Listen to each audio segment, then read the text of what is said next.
Hello everyone, आज की इस वीडियो में मैं आपको स्टॉकिनट स्टिचेस कैसे बनाए जाते हैं ये बताऊंगी। उससे पहले मैं आपको दो तरीके कास्ट ऑन करने के बताऊंगी। फर्स्ट तरीका ये है, जब आप उसे उस तरीके से कास्ट ऑन करेंगे तो आपकी जो फर्स्ट रो आएगी जब आप बुनना स्टार्ट करेंगे तो वो रॉन्ग साइड से होगी। और सेकंड वे ये है, जब आप कास्ट ऑन करेंगे तो उसकी फर्स्ट वाली जो रो होगी वो सीधी होगी। जो डिज़ाइन आपके उल्टी साइड से पड़ते हैं आप उसके लिए इस तरह से कास्ट ऑन करेंगे जिस तरह से मैं अभी आपको बताने लगी हूँ। आप इतनी सी टेल छोड़ेंगे। अगर आप ज़्यादा स्टिचेस कास्ट ऑन कर रहे हैं तो आप ज़्यादा टेल को छोड़ेंगे। अभी मैं सिर्फ आपको बस बताने के लिए कास्ट ऑन कर रही हूँ तो मैं इतनी सी, मुझे टेल काफ़ी है। टेल वाले धागे को मैं यूँ अपनी 3 फिंगर्स में लूँगी और गोले वाले धागे को यूँ अपनी पहले फिंगर पे घुमाऊँगी। इस तरह से जब हम इसे फिंगर से उतारेंगे तो ये एक सर्कल की शेप में आ जाएगा। ये वाला जो धागा है इसको हम सर्कल की बैक साइड पर रखेंगे। नीडल की मदद से हम यूं इस धागे को उठाएंगे और यूं हाथ से खींचेंगे तो ये एक स्टिच की शक्ल में आ जाएगा। ये दोनों धागों को हम यूं 3 फिंगर्स में लेंगे और ये थंब और फिंगर को इस दोनों धागों के सेंटर से गुजारेंगे। जब हम इसे सीधे हाथ की तरफ करेंगे तो ये हमें वी शेप में नज़र आएगा। नीचे वाले धागे को हम यूं नीडल की मदद से उठाएंगे, फिंगर वाले धागे को इस तरह से पकड़ेंगे। थंब के दोनों धागों के दरमियान से हम नीडल इस तरह से गुजारेंगे और यूं हम थंब से इसको गिरा देंगे तो ये हमारा सेकंड स्टिच बन जाएगा। फिर से देखिए, दोनों धागों को यूं फिंगर्स में लिया, फिंगर और थंब को यूं हम धागों के दरमियान से गुजारेंगे। ये इस तरह से हम जब इसे सीधा करेंगे तो ये वी शेप में आ जाएगा। नीचे वाले धागे को हम यूं उठाएंगे, फिंगर वाले धागे को इस तरह से उठाएंगे। थंब के दोनों धागों के दरमियान से हम नीडल इस तरह गुजारेंगे, थंब से धागों को छोड़ देंगे। खींचने पर ये एक स्टिच की शक्ल में आ जाएगा। मैं आपको लास्ट टाइम बता रही हूँ, दोनों धागों को हम यूँ फिंगर में पकड़ेंगे, दोनों धागों के दरमियान से फिंगर और थंब को गुजारेंगे, सीधी तरफ करेंगे तो ये हमारा एक वी शेप में आ जाएगा। ये देखें, नीचे वाले धागे को इस तरह से पकड़ेंगे, फिंगर वाले धागे को इस तरह से पकड़ेंगे, थंब के दोनों धागों के दरमियान से नीडल गुजारते हुए थंब वाले धागों को छोड़ देंगे तो ये हमारा एक स्टिच बन जाएगा। बिल्कुल इसी तरीके से आप ये सारे स्टिचेस अपने प्रोजेक्ट के कास्ट ऑन करेंगे। अगर आपके डिज़ाइन की फ़र्स्ट रो रॉन्ग साइड से शुरू होती है तो आप इस तरीके से कास्ट ऑन करेंगे तो आप बड़े इजी तरीके से अपने डिज़ाइन को शुरू कर लेंगे। आपको किसी किस्म की कोई भी मुश्किल नहीं आएगी। मैंने यहाँ कुछ स्टिचेस कास्ट ऑन कर ली हैं। ये हमारे प्रोजेक्ट की फर्स्ट साइड होगी, यानी फ्रंट साइड से हमारा प्रोजेक्ट ये होगा। ये हमारी राइट साइड है और ये हमारे रॉन्ग साइड है। जो इस तरह से नज़र आते हैं स्टिचेस, ये रॉन्ग साइड है और वो वाली सीधी साइड है। ये वाला, इसकी फर्स्ट रो हम इस तरह से बुनना शुरू करते हैं तो इसकी फर्स्ट रो यहाँ से शुरू होगी। ये देखें, आप इस तरह से इसको बुनना स्टार्ट करेंगे। अब हम सेकंड जो तरीका है उसको भी सीख लेते हैं। सेकंड जो मेथड है वो हमारा यूं है कि जब हम कास्ट ऑन करेंगे, कास्ट ऑन करने के बाद जो फर्स्ट रो हमारी होगी वो उल्टी होगी, सॉरी सीधी होगी। इसमें जो हमारी फर्स्ट रो आएगी उसमें हमारी फर्स्ट रो सीधी आएगी। जो पहले हमने कास्ट ऑन करना सीखा था उसमें फर्स्ट रो हमारी उल्टी आएगी। तो जो भी डिज़ाइन हमारा सीधी तरफ से शुरू होगा तो आप इस तरीके से कास्ट ऑन कीजिएगा, आपका डिज़ाइन ठीक से बैठेगा।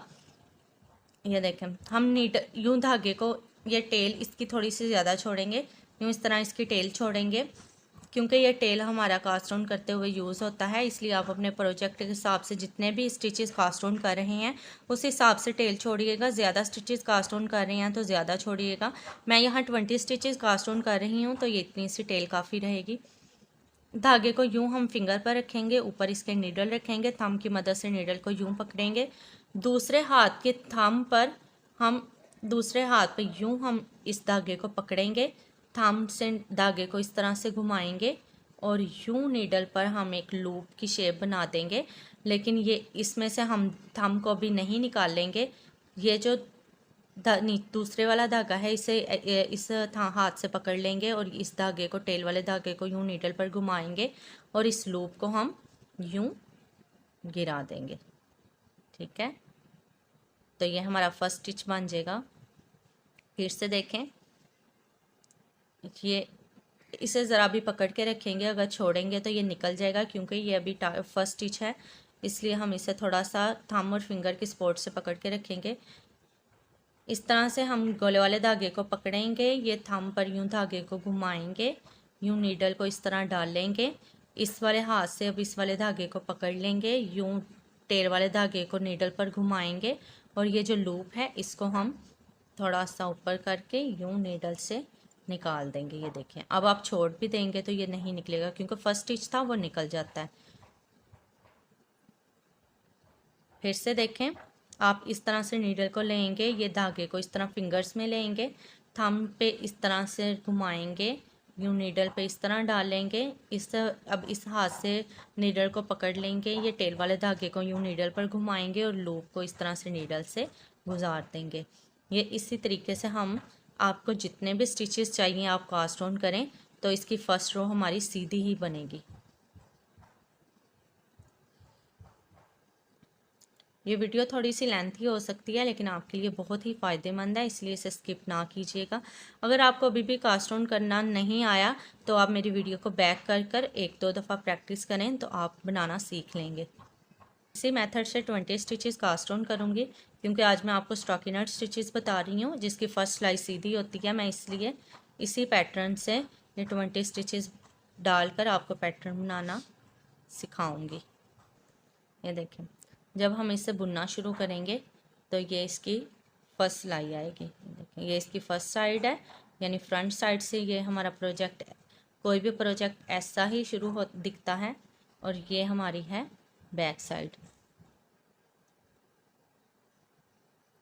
तो ये इस तरह आप कास्ट ऑन करेंगे तो ये हमारी फर्स्ट सिलाई सीधी आएगी। फर्स्ट रो है इसकी और फर्स्ट स्टिच है।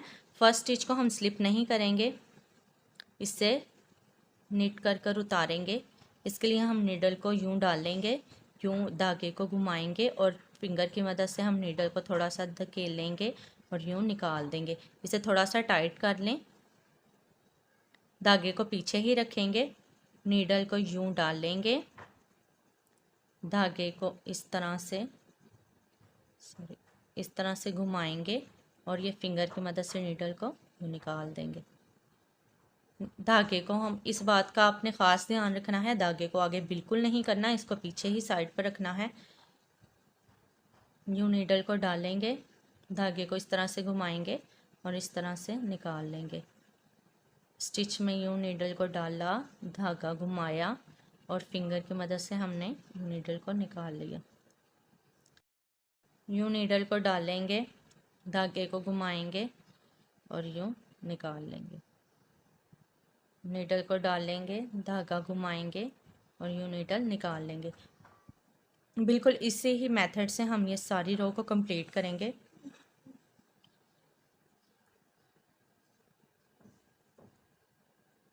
लास्ट वाला स्टिच भी हम यूं सीधा बुनकर ही उतारेंगे।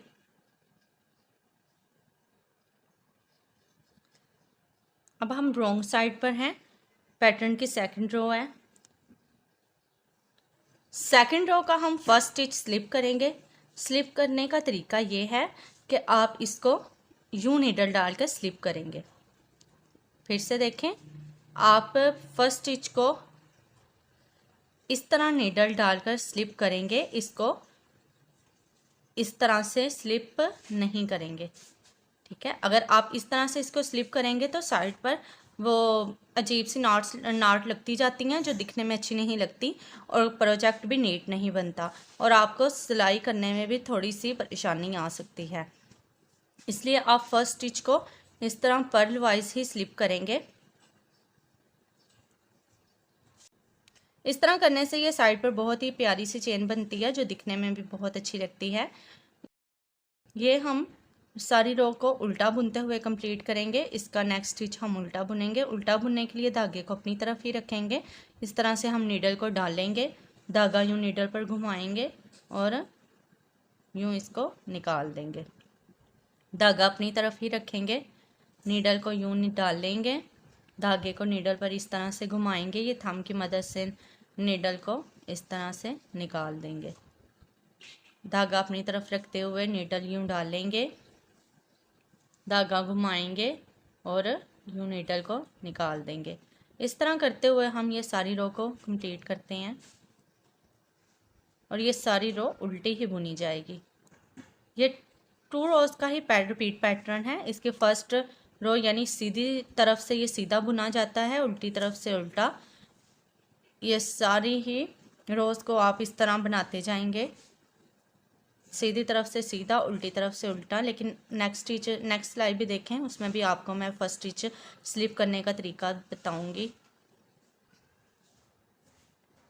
लास्ट स्टिच को हम उल्टा ही बनाकर कंप्लीट करते हैं।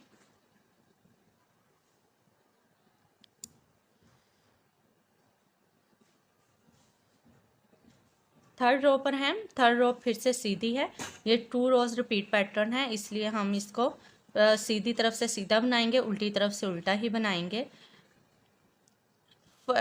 सीधी तरफ से हम स्टिच को इस तरह से स्लिप करेंगे, यानी सीधी तरफ से निट वाइज स्लिप करेंगे यूं। उल्टी तरफ से हमने इसको इस तरह से स्लिप किया था, इस तरह से ये ऐसे उतारा था। सीधी तरफ से हम इसे ऐसे नहीं उतारेंगे, सीधी तरफ से सीधा उतारेंगे, उल्टी तरफ से उल्टा। धागे को पीछे ही रखेंगे और इसी तरह से ये पहले तीसरी रो भी हम सीधी बुनते हुए कंप्लीट करते हैं।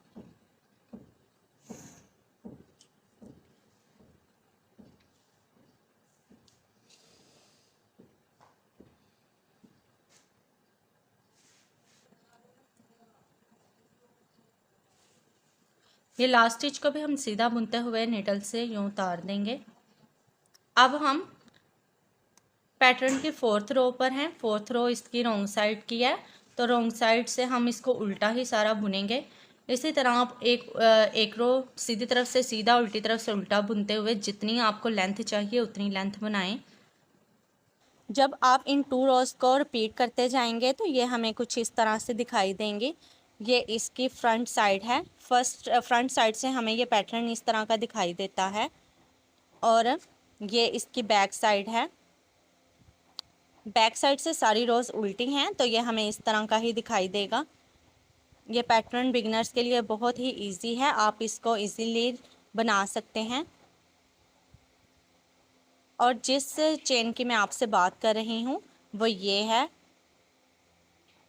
अगर आप फर्स्ट स्टिच को स्लिप करते हुए ध्यान रखेंगे तो ये साइड पर एक चेन बनती जाएगी, ये दोनों साइड पे बनती जाएगी।